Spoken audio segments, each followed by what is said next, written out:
अस्सलामुअलैकुम। आज हम स्टार्ट करने जा रहे हैं हमारे पास क्वालिटी कंट्रोल का चैप्टर। सही है। आज हमारा जो टॉपिक है वो है हमारे पास quality control test of solid dosage form. यानी अगर हम कोई सॉलिड डोजेज फॉर्म किसी भी इंडस्ट्री के अंदर बनाते हैं तो उसके लिए हमारे पास क्वालिटी कंट्रोल के क्या क्या पैरामीटर हो सकते हैं कि उस ड्रग को पास करने से पहले हमें क्या क्या टेस्ट परफॉर्म करने चाहिए। सही है। इसके अंदर हमारे पास दो तरह के टेस्ट आते हैं। एक आते हैं हमारे पास ऑफिशियल टेस्ट, एक आते हैं हमारे पास अनऑफिशियल टेस्ट। ऑफिशियल टेस्ट कौन से होते हैं? जो कि हमारे पास लिस्टेड होंगे किसके अंदर, फार्माकोपिया के अंदर। और अनऑफिशियल जो होते हैं वो हमारे पास किसी भी फार्माकोपिया के अंदर लिस्टेड नहीं होते। वो जस्ट हमारे पास इंडस्ट्री और रिसर्च एंड डेवलपमेंट का जो डिपार्टमेंट होता है वो करता है। सही है।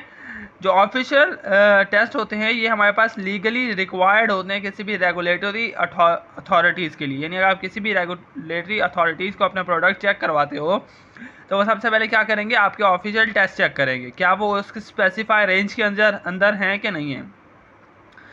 जो हमारे पास अनऑफिशियल टेस्ट हैं ये हमारे पास लीगली यूज़ नहीं होते, ये बस इंटरनल क्वालिटी टेस्ट होते हैं जिसको चेक करने के लिए हम अनऑफिशियल टेस्ट परफॉर्म करते हैं। ऑफिशियल टेस्ट जो होते हैं ये हमारे पास चेक करते हैं किसी भी प्रोडक्ट की सेफ्टी को, एफिकेसी को और क्वालिटी को। सही है।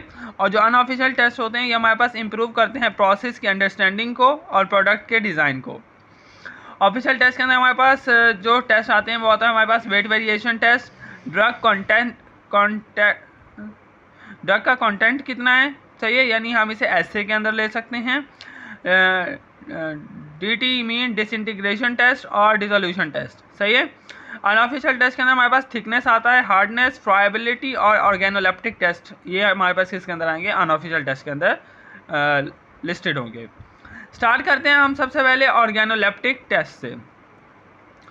ऑर्गेनोलेप्टिक टेस्ट कौन से होते हैं? जैसे कि हमें नाम से ही पता लग रहा है कि ऑर्गेनोलेप्टिक यानी इसके अंदर हम क्या देखेंगे, कलर, शेप, टेस्ट, ऑर्डर वगैरह को हम चेक करते हैं। सही है। सबसे पहले आता है हमारे पास कलर। कलर किसी भी अगर आप प्रोडक्ट बना रहे हैं तो उसका जो कलर होना चाहिए वो क्या होना चाहिए, रैपिड आइडेंटिफिकेशन के लिए हमारे पास क्या होना चाहिए, कलर मौजूद होना चाहिए। और ये हमारे पास क्या करता है, जो कंज्यूमर होता है उसके एक्सेप्टेंस क्राइटेरिया को भी क्या करता है, वेरी करेगा। अगर किसी भी ड्रग के अंदर जो कलर है वो हमारे पास क्या होगा, यूनिफॉर्म नहीं होगा, तो वो हमारे पास एक टर्म कहलाती है मोटलिंग, उसको क्या करता है, स्पेसिफाई करता है, जो कि हमारे पास प्रोडक्ट की क्वालिटी को क्या करेगा, पुअर करेगा। नेक्स्ट आता है ऑर्डर। ऑर्डर हमारे पास क्या है, किसी भी बैच के अंदर, किसी भी टैबलेट या किसी भी ड्रग की बैच के अंदर अगर हमारे पास एक स्पेसिफिक ऑर्डर नहीं होती, जैसे कि हमारे पास such as odour of acetic acid in the degrading aspirin tablet. अगर कोई हमारे पास एस्पिरिन टैबलेट डिग्रेड हो रही है तो उसके अंदर एसिटिक एसिड की क्या आएगी, ऑर्डर आएगी। Presence of odour should be characteristics of the drug like vitamin, flavouring agent और the dosage form film coated tablet. यानी फिल्म कोटेड टैबलेट के अंदर हमारे पास उस जो फिल्म जिससे हमने कोट किया उसकी ऑर्डर आनी चाहिए। वाइटामिन या हमारे पास कोई भी फ्लेवरिंग एजेंट ऐड किया गया है तो उसकी ऑर्डर आनी चाहिए। नेक्स्ट आता है हमारे पास टेस्ट। टेस्ट क्या हमारे पास इंपॉर्टेंट है कंज्यूमर के एक्सेप्टेंस के लिए, स्पेशली जब हमारे पास च्यूएबल टैबलेट्स होती हैं। सही है। इसके बाद हमारे पास टेस्ट आता है weight variation test. Weight variation test हमारे पास क्या कहलाता है कि अकॉर्डिंग टू यूएसपी यानी United State Pharmacopoeia, weight variation test जो होता है वो हम रन करते हैं बाय वेइंग 20 टैबलेट। हम क्या करते हैं, 20 टैबलेट को वे करते हैं इंडिविजुअली और कैलकुलेट करते हैं हम उसका एवरेज वेट, और हम कंपेयर करते हैं इंडिविजुअल टैबलेट को उस वेट ऑफ एवरेज के मुकाबले में। This value express in percentage. यानी सबसे पहले हम क्या करेंगे, 20 टैबलेट लेंगे, उनको इंडिविजुअल वे करेंगे, उस इंडिविजुअल वे करने के बाद सबका एवरेज निकालेंगे और एक एक टैबलेट को फिर उस एवरेज से हम क्या करेंगे, कंपेयर करेंगे। तो वो हमारा वेट जो होना चाहिए वो उस एवरेज के मुकाबले में सेम आना चाहिए। तो ये हमारे पास क्या कहलाता है, weight variation test. Weight variation test का फॉर्मूला है हमारे पास कि इनिशियल वेट को माइनस करेंगे जो एवरेज वेट है और डिवाइड करेंगे एवरेज वेट से और मल्टीप्लाई करेंगे 100 से, तो हमारे पास परसेंटेज के अंदर क्या आएगा, आंसर आएगा। कौन कौन से फैक्टर हैं जो कि रिस्पॉन्सिबल हैं वेट वेरिएशन के लिए, किसी भी ड्रग की फ्लो प्रॉपर्टी और किसी भी डिग्री ऑफ सेग्रीगेशन, यानी उसका डिग्री ऑफ सेग्रीगेशन क्या है और उसकी फ्लो प्रॉपर्टीज़ क्या है, ये हमारे पास अफेक्ट करती हैं किसको, वेट वेरिएशन ऑफ किसी भी प्रोडक्ट को। यहाँ पे हमारे पास ऑफिशियल स्टैंडर्ड प्रोवाइड किया गया है एज़ पर यूएसपी और एज़ पर आईपी। यूएसपी हमारे पास क्या बताता है कि अगर तो हमारे पास कोई टैबलेट है जिसका वेट 130 है या उससे कम है तो उसके अंदर वेट वेरिएशन ±10% हो सकती है। कोई भी टैबलेट है जिसका 130 से 324 तक mg की टैबलेट है तो उसके अंदर वेट वेरिएशन की एक्सेप्टेंस क्राइटेरिया कितना है ±7%। और ग्रेटर देन 325 mg का क्योंकि टैबलेट है तो उसके अंदर एक्सेप्टेंस क्राइटेरिया क्या है 5%। ये चीज़ें आपको हिफ्ज़ होनी चाहिए, ये पेपर और MCQs के हवाले से बहुत इंपॉर्टेंट है। आईपी के हिसाब से हमारे पास जो एवरेज टैबलेट का वेट है अगर वो 84 या उससे कम होता है तो एक्सेप्टेंस क्राइटेरिया क्या होगा 10%। 84 से 250 mg तक की टैबलेट होगी तो एक्सेप्टेंस क्राइटेरिया क्या होगा 7% और 250 से ज़्यादा होगा तो ±5% का एक्सेप्टेंस क्राइटेरिया हम रखते हैं। हम यूज़ करते हैं 20 tablet as per USP not more than 22 tablet, यानी अगर हम 20 टैबलेट्स ले रहे हैं यूएसपी के मुताबिक तो 2 टैबलेट सिर्फ होनी चाहिए जिसके अंदर वेट वेरिएशन आनी चाहिए, 2 टैबलेट से ज़्यादा के अंदर वेट वेरिएशन नहीं आनी चाहिए। 10 टैबलेट हम यूज़ करेंगे as per USP not more than 1 tablet. अगर हम 20 टैबलेट यूज़ कर रहे हैं तो दो टैबलेट के अंदर वेट वेरिएशन आनी चाहिए। अगर हम 10 टैबलेट यूज़ कर रहे हैं तो 1 टैबलेट के अंदर वेट वेरिएशन आनी चाहिए। अब हमारे पास कुछ न्यूमेरिकल टाइप क्वेश्चन है, वो देखते हैं कि एक बैच है has a tablet with an average weight of 150। एक टैबलेट है जिसका एवरेज वेट क्या है हमारे पास 150 है। What is the acceptance range, इसकी एक्सेप्टेंस रेंज क्या होगी।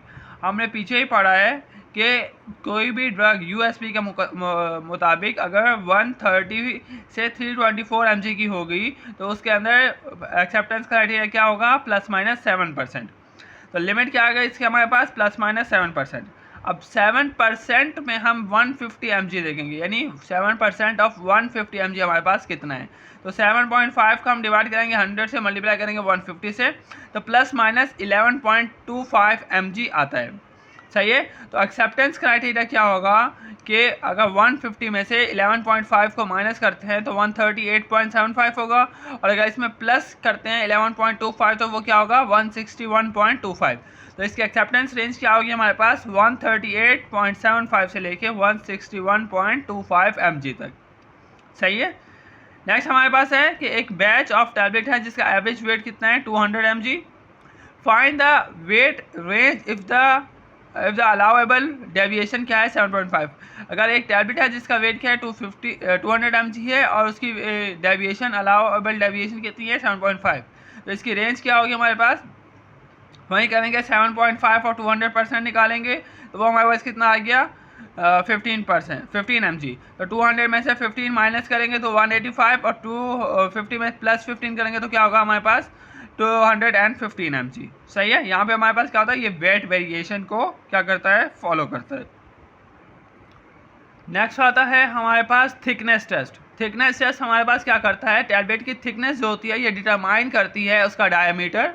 सही है। ये हमारे पास इंश्योर करता है कि जो टैबलेट है वो यूनिफॉर्म साइज के अंदर और विद इन स्पेसिफाइड टॉलरेंस के अंदर है कि नहीं है।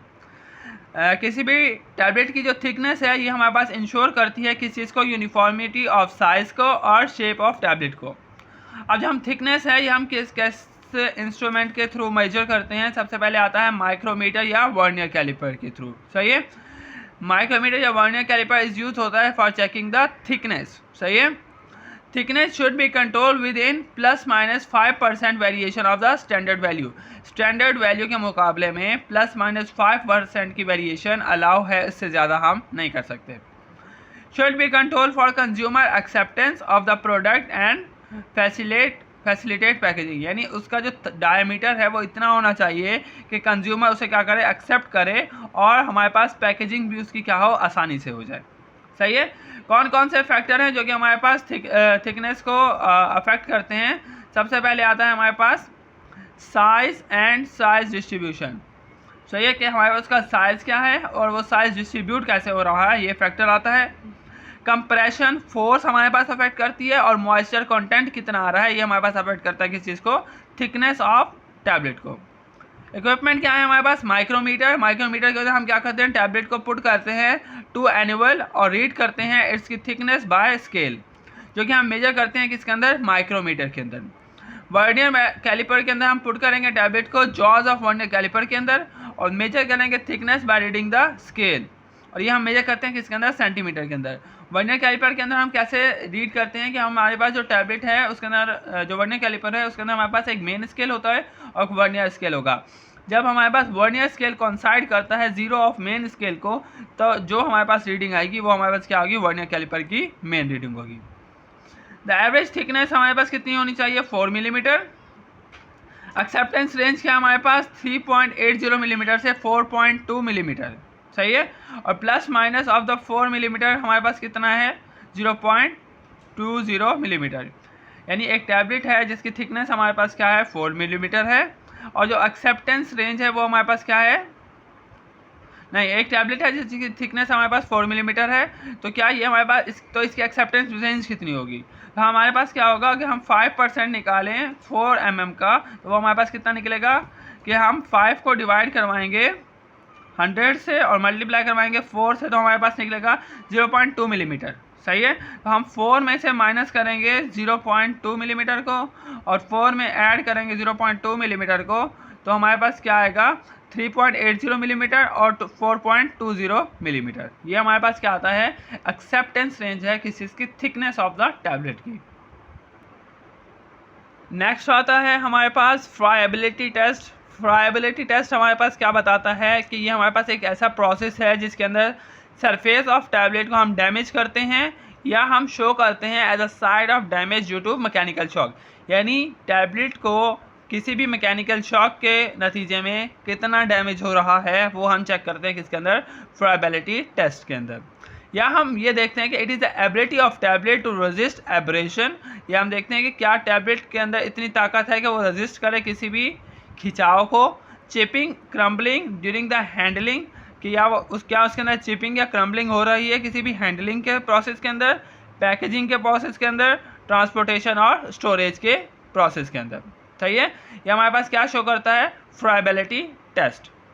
इसके अंदर फ्राइबिलिटी को सिंपल समझें कि किसी भी मैकेनिकल शॉक अगर किसी भी टैबलेट को प्रोवाइड किया जाए तो क्या वो उसके नतीजे में रेजिस्ट करती है, या अगर डैमेज हो भी रहा है तो कितना हो रहा है। नेक्स्ट आता है हमारे पास पर्पस इसका क्या है कि इसके अंदर हम एवेल्युएट करते हैं एबिलिटी ऑफ टैबलेट को कि वो हमारे पास क्या करे, स्टैंड करे ब्रेकेज के अंदर ड्यूरिंग द ट्रांसपोर्टेशन और हैंडलिंग, यानी वो ब्रेक ना हो ड्यूरिंग ट्रांसपोर्टेशन और handling. Physical strength of uncoated tablet upon exposure to the mechanical shock and attrition, ये हम किसके लिए करते हैं, अनकोटेड टैबलेट के लिए करते हैं कि अगर हम उसके ऊपर मैकेनिकल शॉक या अट्रीशन करते हैं तो उसके अंदर कितना डैमेज हो सकता है।